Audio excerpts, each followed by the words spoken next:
अस्सलाम वालेकुम जी। Welcome back to my channel जी। तो आज हम बनाएंगे जी क्रिस्पी क्रिस्पी से फ्रेंच फ्राइज़। ये फ्रेंच फ्राइज़ ऐसी चीज़ है जो हर घर में बनते हैं, हमारे प्यारे प्यारे बच्चों के तो मोस्ट फेवरेट होते हैं। अक्सर हम बाजार से जब लेके खाते हैं तो बहुत क्रिस्पी बनते हैं, और सेम वैसे के अगर बनाएं तो वैसे क्रिस्पी नहीं बनते। तो चलते हैं आज हम ज़बरदस्त से जो है फ्रेंच फ्राइज़ बनाते हैं। उसके लिए सबसे आलू को मैंने अच्छी तरह से छील लिया। बस इस चीज़ का ध्यान रखिए कि साइज़ में थोड़े से ना आलू बड़े हो, बहुत ज़्यादा छोटे छोटे भी बने हो ना तो उसके फ्राइज़ जो अच्छी तरह से नहीं बनते। उसके बाद छीलने के बाद ये जो साइड के आलू के दोनों साइडों के एजेस है ना, किनारे, इसको हम जो है रिमूव कर देंगे। इससे ये होगा कि बिल्कुल स्ट्रेट बनेगा, इसकी शेप भी अच्छी बनेगी। अगर आपके पास फ्रेंच फ्राइज़ के लिए कोई कटर वगैरह है तो वेल एंड गुड, नहीं तो जी काम हम हाथ से भी अच्छी तरह से कर लेंगे। इस तरह से लंबाई में इसको गोल गोल कट करेंगे। इसके बाद जी हम जी अपने फ्राइज़ की कटिंग कर लेंगे। ना ही ज़्यादा मोटी रखेंगे और ना ही ज़्यादा बारीक रखेंगे। ज़्यादा मोटी रखेंगे तो फ्राइज़ जो है उसमें क्रिस्पी से नहीं बनेंगे, और कुछ बच्चे जो ज़्यादा मोटे मोटे जो फ्राइज़ लाइक भी नहीं करते। इस तरह से दरमियानी से शेप में इसको कटिंग करेंगे।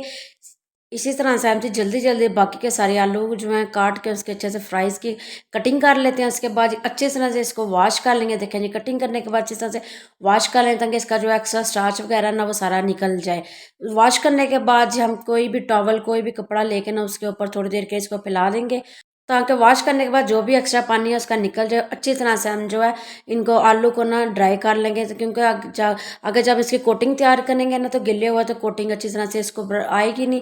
इसीलिए ना बिल्कुल तसल्ली के साथ सारी तसल्ली करके हम जो फ्राइज़ की टिशू के साथ भी चेक कर लेंगे कि अच्छी तरह से ड्राई होंगे। इसके बाद जी इसके कोई खुला बर्तन लेंगे, उसमें अपने सारे जो है आलू शिफ्ट करेंगे। अब इसकी बारी आती है जी इसकी कोटिंग करने के लिए। कोटिंग करने के लिए जी इसमें शामिल करेंगे जी कॉर्नफ्लोर। कॉर्नफ्लोर जो है मैंने शामिल किया है 3 टेबल स्पून। इसमें कॉर्नफ्लोर का जाएगा। 1 kg मैंने आलू लिए थे, जिसके मैं 1 kg के फ्राइज़ बना रही हूँ। अपने जिस हिसाब से आपने बनाने हैं कम या ज़्यादा कर सकते हैं। कॉर्नफ्लोर कम ज़्यादा हो सकता है, इसका कोई नहीं, क्योंकि जो कोटिंग के बाद जो एक्स्ट्रा कॉर्नफ्लोर जो है निकल ही जाएगा, उसको हम एक्स्ट्रा को डस्ट कर लेंगे। अच्छी तरह से सारे जो है आलू को ना इसमें मिक्स कर लेंगे, ताकि हर हर फ्राइज़ के ऊपर ना अच्छी तरह से कोट हो जाए। देखिए कितना ज़बरदस्त सा कोट हुआ है। कोई भी ऐसा हिस्सा नहीं रहा फ्राइज़ का कि जिसपे वो कोट अच्छी तरह से कोट ना हो। इसके बाद ये बारी आती है जी इसको फ्राई करने की। दूसरी साइड पे जी मैंने ऑयल गर्म होने के लिए छोड़ दिया था। सबसे पहले जी इसको चेक करेंगे कि ऑयल हमारा अच्छी तरह से गर्म है। गलती हम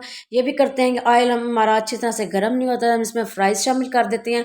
ऑयल का टेम्परेचर पहले ही कम होता है, जैसे इसमें फ्राइज़ जाते हैं तो मज़ीद उसका टेम्परेचर जो कम हो जाता है। दूसरा जो है फ्राइज़ हमारे क्रिस्पी भी नहीं बनते, और जो है जैसे ही हम इसको बनाते हैं थोड़ी देर बाद ये सॉफ्ट हो जाते हैं। अच्छी तरह से ऑयल गर्म होने के बाद इसमें फ्राइज़ शामिल किए हैं। उसके बाद जी 3 मिनट के लिए इसको ना हम फ्राई कर लेंगे, यानी कि इसको हाफ डन कर लेंगे। अक्सर हम जो बाहर ठेलों वगैरह में जहाँ पे चिप्स वगैरह लेते हैं ना, तो उसमें भी ये थे कि पहले से उन्होंने हाफ डन करके रखे होते हैं। जैसे कोई लेने आता है तो उनको फ्राई करके देते हैं। वो जैसे ही जब हम वो खाते हैं तो हमें वो उनका टेस्ट भी अलग लगता है और एक्स्ट्रा क्रिस्पी भी लगते हैं।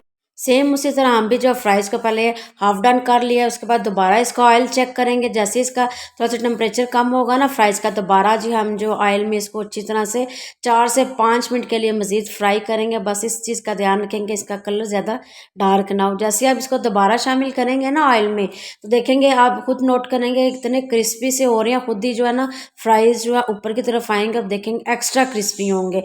4 से 5 मिनट लगेंगे इसको फ्राई होने में। मज़ीद 4 से 5 फ्राई करने के बाद जी ये देखेंगे हमारे सुपर क्रिस्पी और टेस्टी जैसे से फ्राइज हमारे बच्चों के मोस्ट फेवरेट डिश में से एक है। अब तो बच्चों के स्कूल भी स्टार्ट हो गए हैं, बच्चों को लंच बॉक्स में बना के दें या घर में बना के दें सुपर क्रिस्पी से।